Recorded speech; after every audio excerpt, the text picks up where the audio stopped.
Assalamualaikum warahmatullahi wabarakatuh. Halo saudaraku, di pagi yang cerah ini kita akan bincang-bincang dengan salah satu penggiat video smartphone. Bagaimana kisah kita, bagaimana diskusi kita ikuti video kita kali ini. Oke, selamat pagi Sugeng Injing Pak Sabto yang terhormat. Ini ya kita pagi ini kan mau ngobrolkan tentang videografi ya. Jadi kalau sebenarnya untuk videografi ini yang saya kenal kan biasanya menggunakan kamera-kamera yang lebih khusus lah ya, yang lebih besar, lebih seperti mirrorless, seperti kalau dulu ada kamera yang dipanggul sebagainya untuk broadcast apa. Nah ini smartphone ini menarik karena mudah dibawa, simple gitu kan. Nah, mungkin bisa disampaikan apa seluk-beluk dan bagaimana tentang videografi melalui smartphone. Ya, teman-teman Pak Sabto, ya sekedar kita sharing ya teman-teman. Jadi pengalaman yang sudah kebetulan saya juga praktisi sesuai dengan tuntutan pekerjaan.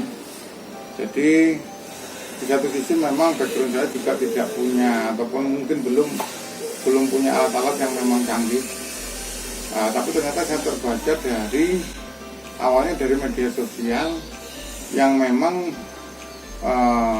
yang punya brand ataupun produk jasa maupun barang itu arahnya promosinya ke media sosial. Jadi awalnya dulu saya sih iseng-iseng pakai smartphone untuk pengambilan, terutama kita fokus di bincang-bincang masalah videografi ya. Dengan mengakali bahwasanya saya pribadi masih belum punya alat-alat yang memang menunjang untuk memang bikin video-video yang profesional. Jadi saya coba belajar dari smartphone. Dengan alat yang sederhana ini, pakai handphone, ternyata dari smartphone sendiri sudah menyediakan aplikasi-aplikasi yang bisa menunjang untuk take ataupun pengambilan video maupun editing. Saya coba. Kebetulan saya waktu itu memang belajar terutama ngomong brand nggak apa ya, ngomong produk nggak apa. Jadi saya pakai KineMaster. Yang benar memang KineMaster, bukan KineMaster ya. Ini sekaligus untuk meluruskan. Jadi memang KineMaster itu produk dari Korea. Kebetulan di Indonesia sendiri ini lagi booming dan beberapa teman-teman editing pakai itu.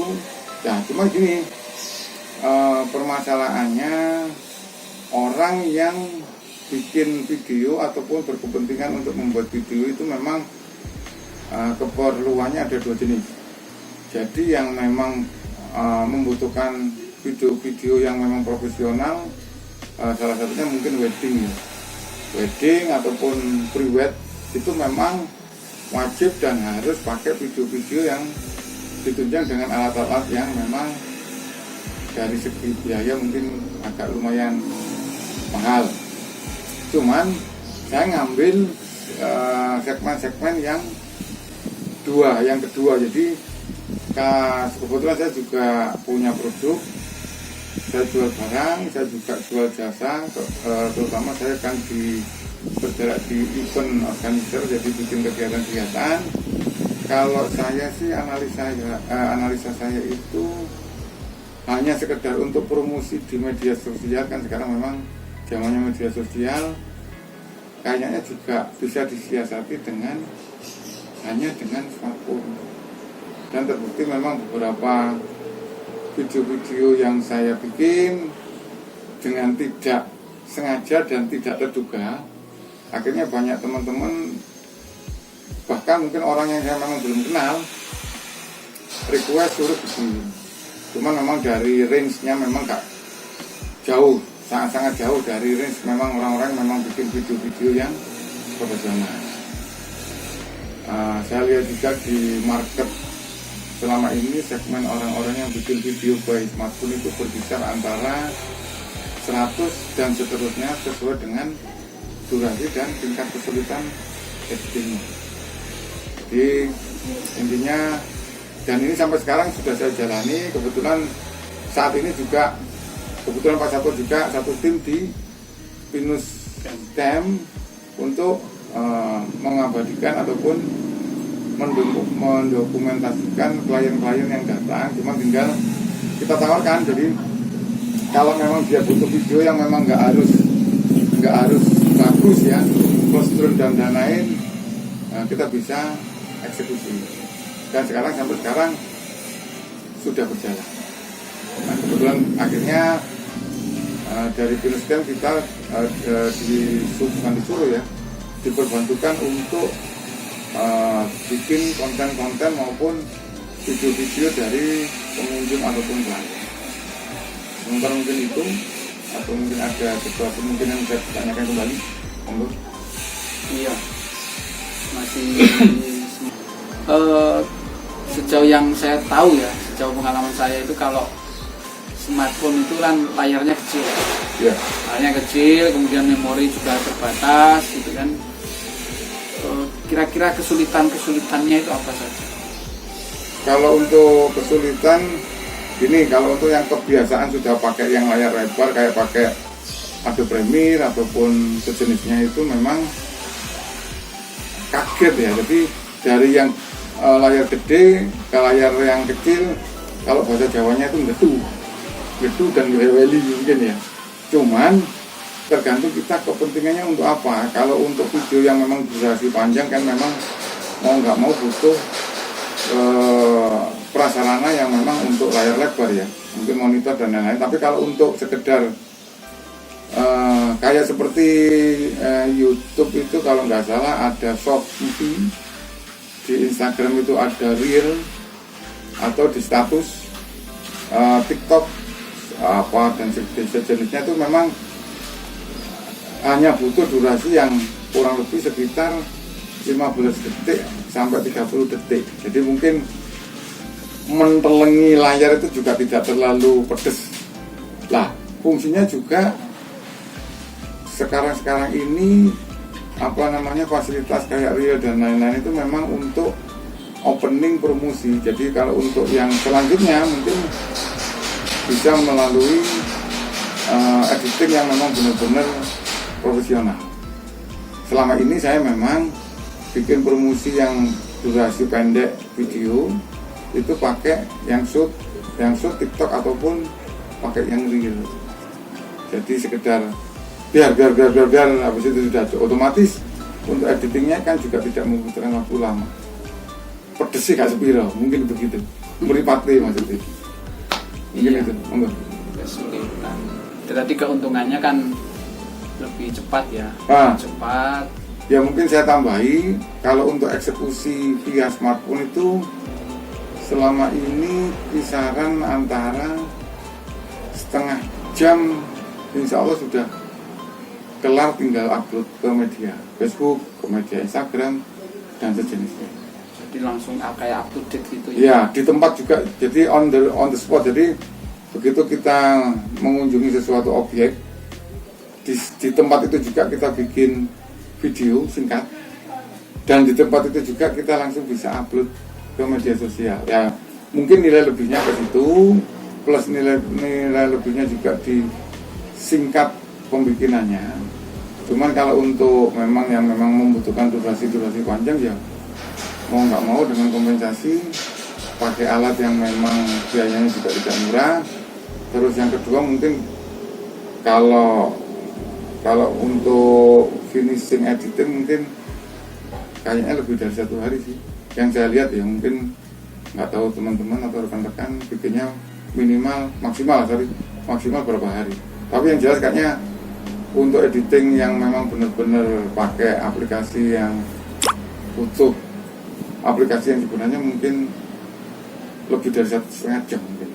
Kalau Pak Sato yang selama ini mungkin fokus ataupun spek di video panjang. Iya. Mungkin bisa kasih pendapat juga. Ya kalau ya videografi smartphone itu sebenarnya sudah saya dengar. Cuma saya karena sudah terbiasa menggunakan PC ya, menggunakan layar lebar, kemudian biasa menggunakan software yang lebih bisa lebih leluasa. Itu memang ketika mau edit pakai handphone, kemudian ambil gambar pakai handphone, ini sesuatu yang baru dalam tanda petik ya, kita ya biasa. Tapi karena saya sudah terbiasa pakai kamera yang mirrorless misalkan, memang awal-awal atau bukan awal-awal sih, selama ini yang merasa kurang puas saja kalau menggunakan smartphone. Tapi kalau tadi pertimbangannya kecepatan, pertimbangannya bisa up to date, hari itu berkegiatan, hari itu bisa diupload, ya memang itu menjadi kendala bagi saya kalau harus seperti itu. Karena kita pahami mirrorless itu kan filenya masih di mirrorless gitu kan, nanti ada proses ya mindahkan dari mirrorless kemudian ke komputer, ke PC. Nah itu sudah butuh waktu tersendiri. Nanti kalau PC-nya sudah menyala, kalau belum menyala kita pasti menyalakan PC. Nah kalau PC-nya di rumah, nah harus pulang dulu. Nah ada kondisi-kondisi yang mungkin kalau kita pulang dulu menjadi memperlambat, memang seperti itu. Ya kalau kesimpulan saya tadi ya sesuai kepentingan. Ya.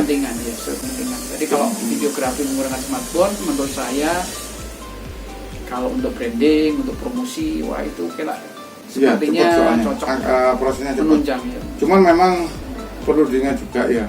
Jadi intinya ataupun kesimpulannya bahwa orang bikin video, ambil atau move video itu semua orang bisa. Tapi kalau kita bicara masalah promosi ataupun sejenisnya ya, itu harus pintar-pintar mengambil angle ataupun trik-trik yang memang menjual. Jadi intinya edukasi untuk pengambilan video memang sama ya edukasinya dengan yang memang benar-benar profesional ya.